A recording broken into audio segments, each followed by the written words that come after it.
नमस्ते, वाव creation channel में आप सभी का स्वागत है। बार बार सर्दी जुकाम लगता है या किसी भी प्रकार का संक्रमण होता है कि जैसे नाक बंद हो रहा है, नाक जाम हो रहा है और हम लोग क्या करते हैं कि जैसे अदरक का रस ले लिया या फिर शहद को किसी के साथ ले लिया। तो इस प्रकार से किसी भी प्रकार का उपाय करने पर भी अगर सर्दी जुकाम सही नहीं हो रहा है और बार बार सर्दी जुकाम हो रहा है तो इसके पीछे के कारणों को जानना बहुत ज्यादा जरूरी है। अगर आपके शरीर के अंदर त्रिदोष असंतुलित होते हैं तो भी आपको सर्दी जुकाम बार बार लगता है। आज के हम इस वीडियो के अंदर जानेंगे कि अगर आपको सर्दी जुकाम हो रहा है, अगर आपका वात बिगड़ा हुआ है तो किस प्रकार से सर्दी जुकाम के लक्षण दिखाई देंगे, उसके लिए आप कौन से उपाय करें, या फिर अगर आपका कफ बिगड़ा हुआ है तो सर्दी जुकाम लग रहा है तो किस प्रकार के उपाय आपके लिए फायदेकारी रहेंगे। अगर आपका सर्दी जुकाम बार बार पित्त की वजह से हो रहा है तो आप कौन से उपाय अपनाएं कि आपका सर्दी जुकाम बिल्कुल सही हो जाए। पूरी की पूरी जानकारी आज हम इस वीडियो में जानेंगे। अगर वीडियो थोड़ा सा भी यूजफुल लगता है तो सभी के साथ शेयर करें। तो सर्दी जुकाम होने के बहुत सारे रीजन होते हैं, लेकिन यहाँ पर आज इस वीडियो के अंदर हम त्रिदोष के बारे में जानेंगे कि आप खुद अपने डॉक्टर बन सकते हैं, कि आप पहचान सकते हैं कि आपको किस वजह से सर्दी जुकाम लगा है। अगर आपके त्रिदोष में से किसी भी दोष का अगर ज्यादा बढ़ोतरी हो रही है तो उसे किस तरह से आप कंट्रोल कर सकते हैं, उसके लक्षणों को आप पहचान सकते हैं, उसी के अकॉर्डिंग आप उपाय करेंगे तो 100% इफेक्टिव रिजल्ट मिलेगा। तो सबसे पहले हम वात से बढ़ने वाले सर्दी जुकाम, पित्त से बढ़ने वाले सर्दी जुकाम और कफ से बढ़ने वाले सर्दी जुकाम के लक्षण को जानेंगे। जैसे अगर किसी व्यक्ति के अंदर वात की समस्या बढ़ रही होती है तो किस प्रकार के लक्षण दिखाई देंगे। अगर वात बढ़ रहा है तो उस नाक में से पानी निकलता रहेगा, आपके हाथ पैरों में दर्द महसूस होएगा, शरीर में आपको थकावट महसूस होएगी और बार बार छींकें आएगी। इसका मतलब यह है कि वात बढ़ा हुआ है। अगर आपको पित्त की वजह से इस प्रकार की समस्या हो रही है कि आपको बार बार सर्दी जुकाम लग रहा है तो आपके नाक के अंदर खुजली चलेगी, आपकी आंखों में खुजली चलेगी, आपके कान के अंदर खुजली चलेगी, गले के अंदर भी खुजली चलेगी।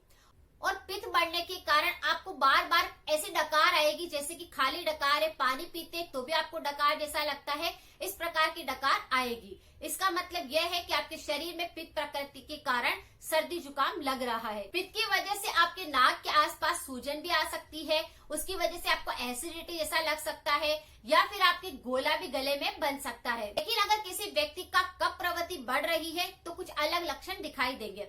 जैसे नाक में से गाढ़ा पदार्थ निकलेगा जो कफ भर के निकलेगा, उसका कलर थोड़ा मटमैला हो सकता है, थोड़ा पीला कलर का हो सकता है।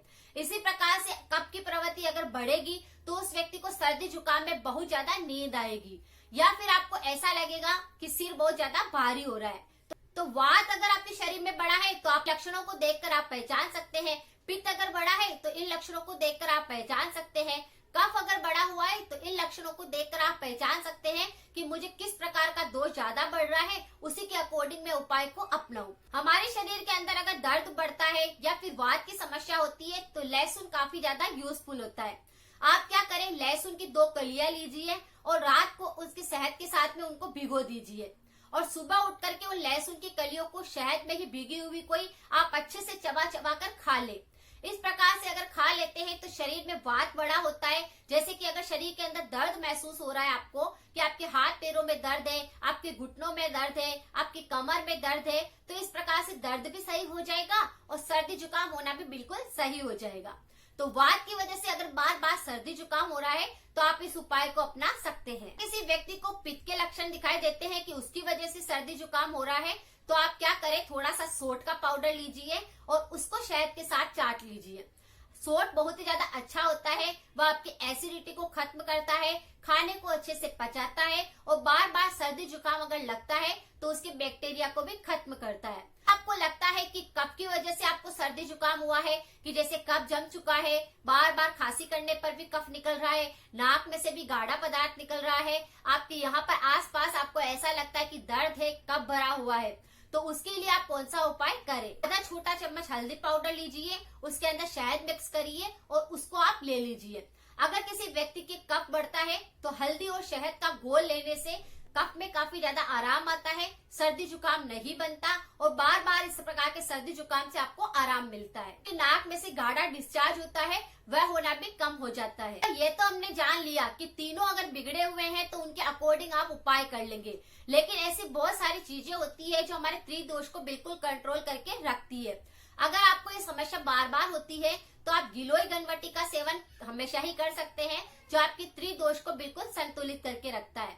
अगर आपको बार बार सर्दी जुकाम लगता है, आपको शारीरिक रूप से कमजोरी बनी रहती है, सर्दी जुकाम के कारण नाक बंद हो जाता है, नाक जाम हो जाता है, इम्यूनिटी काफी कमजोर है, तो आप क्या करें, रोजाना ही सुबह उठकर एक गिलोय घनवटी की गोली खा सकते हैं। ये तीनों ही दोष पर काम करती है, इसीलिए अगर आपका वात भी बड़ा होगा तो भी सर्दी जुकाम को कंट्रोल कर देगी, अगर आपका पित्त बड़ा होगा तो भी कंट्रोल कर देगी, और अगर आपका कफ बढ़ चुका होगा तो भी गिलोय लेने से आपको आराम आएगा। इस तरह से त्रिदोष के लिए स्टीम भी काफी ज्यादा यूजफुल है। अगर आपको बार बार सर्दी जुकाम लगता है, छींकें आती है, तो स्टीम को आप ले सकते हैं। वात बढ़ने पर भी स्टीम ले सकते हैं, पित्त बढ़ने पर भी स्टीम ले सकते हैं, कफ बढ़ने पर भी स्टीम ले सकते हैं। अगर वात बढ़ने पर स्टीम लेते हैं तो शरीर में पसीना आएगा, दर्द कम होएगा। अगर पित्त बड़ा होगा और आप स्टीम लेंगे तो आपको इस प्रकार से दर्द होता है, खुजली चलती है, सूजन आ जाती है, उसमें आपको आराम आएगा। अगर आपका कफ बढ़ चुका होगा तो वह कफ को बिल्कुल पिघला देगी, तो इसीलिए स्टीम तीनों में फायदेकारी होती है। तो स्टीम तो आप तीनों में ही ले सकते हैं। सर्दी जुकाम होने पर आप फालतू के ऐसे कोई भी उपाय ना किया कीजिए। अपने उपायों को करने से पहले उसके कारण को जाने, उसके बाद अगर आप उपाय करते हैं तो आपको 100% इफेक्ट मिलता है। इसीलिए जब भी आप देखते हैं कोई सी वीडियो कि इस प्रकार का चीज ले लीजिए, या 1 चम्मच इसे डालकर ले लीजिए, या इस घोल को, इस काढ़े को बनाकर पी लीजिए, लेकिन कई बार वो साइड इफेक्ट भी कर देते हैं। सबके ऊपर सब चीज सूट नहीं होती है।